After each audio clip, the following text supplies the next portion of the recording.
we're going to look at multiplying fractions using models. So this is what we would call the paper folding model. So if you wanted to, you could try doing this exact same thing using a piece of paper, but I'm just going to demonstrate it using the piece of paper just as a box, and I'm going to be splitting this box into different parts. So the first thing I'm going to do, I'm going to solve 1/2 times 1/4 using this model. So I'm going to look at this 1/2 first, okay? And I'm going to choose to put the 1/2 down the side of my rectangle here. And so really, I'm just going to represent 1/2 of this rectangle. So the way I would represent 1/2 is I would draw a line going through the middle, and now I've split my rectangle into 2 equal parts. And in order to show 1/2, I would then have to color in half, or 1 piece, of the 2 total pieces. Okay, so there's my 1/2 going down the one side. And now I'm going to look at the 1/4, and since I put my 1/2 going along the width of my rectangle, I'm going to put the 1/4 going along the length of my rectangle. So I'm going to put the 1/4 along the outside here. And so to represent 1/4, I'm going to pretend that like the blue part isn't there. So how would I show 1/4? Well, I would need to split my rectangle into 1, 2, 3, and 4 equal pieces, right? So I've got 4 pieces coming down from the top to the bottom, right? So there's 1 whole piece, 2 pieces, 3 pieces, and 4 pieces, okay? And same thing, I'm going to represent 1/4. So since I've split it into 4, now I'm going to color in 1 of my 4 pieces, okay? So my blue part is 1/2, my red part is 1/4. In total now, when I look at my red and my blue lines, my blue line came across the rectangle that way, my red lines came vertically down this way, but I've now split my rectangle into 1, 2, 3, 4, 5, 6, 7, 8 equal pieces. So we split the rectangle into 8 equal pieces. So that is the new denominator of our fraction, right? Because we've split it into 8 pieces. And the way I fill in my numerator is I look for all of the pieces that are colored in red and blue. And if it worked better and it blended, it would give me purple. So this one right here is the only square that has blue and red in it. So this one square is the one that has both of my colors.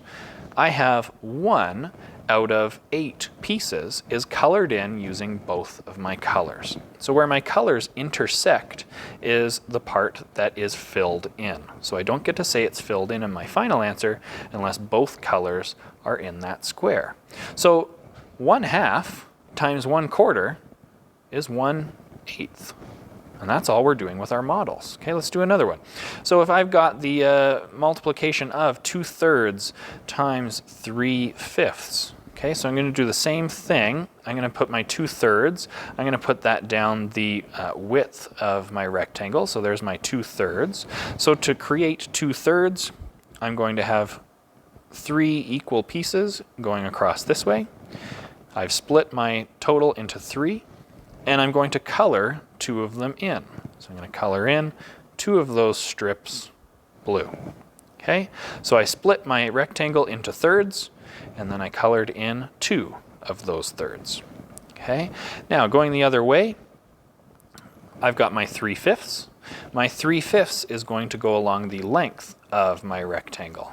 Okay, so along the length of my rectangle, I'm going to split it into 5 equal pieces. So there's 1, 2, 3, 4, and 5 equal pieces. So the red lines have split into the 1, 2, 3, 4, 5 equal vertical pieces. Okay, so I just make sure that I go the opposite direction. So I've got it split into fifths. I need to color in 3/5. So I need to color in 3 of those sections in red. Okay, so I've showed 2/3 in blue, I've showed 3/5 in red. My answer is the sections that are colored blue and red at the same time. Okay, so I've got 1, 2, 3, 4, 5, 6 sections are colored red and blue. So 6 sections are colored both red and blue at the same time. In total, I have 1, 2, 3, 4, 5, 6, 7, 8, 9, 10, 11, 12, 13, 14, 15 sections in total. Okay? So my answer is 6 over 15. Now I can put that into lowest terms, so I want to make sure that I put my answer into lowest terms. 6 and 15 both have a common factor of 3, so I'd divide numerator and denominator by 3 to give me 2/5. So there we get our 2 over 5 as our final answer. Okay? All right, next one. Last one that we'll do. We've got 5/6 times 2/3. Now I'm going to do this one a little bit differently than I have in the past. I'm going to put my 5/6 because I know my denominator of 6. I have to split it into more pieces. I think it's going to be easier for me to do my 5/6 across the top. So it really doesn't matter which one you do first.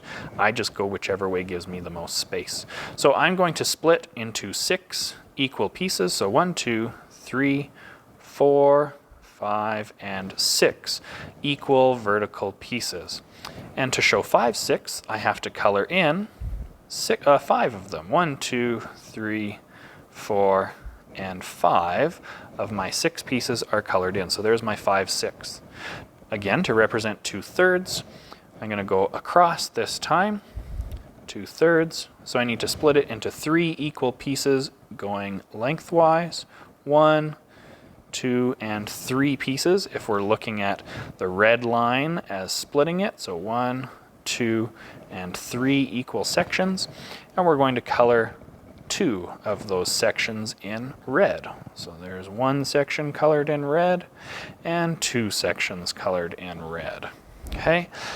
All right, in total now, we're going to look at everything all together. So the ones that are colored in red and blue, I've got 1, 2, 3, 4, 5, 6, 7, 8, 9, 10 sections are colored in both red and blue at the same time. Okay, when I look at my total number of sections, so I know that here I've already counted 10 of them, so then 11, 12, 13, 14, 15, 16, 17, 18 sections in total, so my answer is going to be 10 over 18. Now again, I can put that into lowest terms. Both of those numbers are divisible by 2, so I'm going to divide numerator and denominator by 2 to get 5 over 9 as our final answer. Okay, so I wonder if there's anything that you've noticed in our multiplication that we might be able to make simpler, because you probably don't want to draw these forever. So think in your mind, what is something that we could have done with these fraction operations so that if we didn't want to keep drawing it, I hope you've noticed some kind of pattern emerge. We will talk about it in our next video.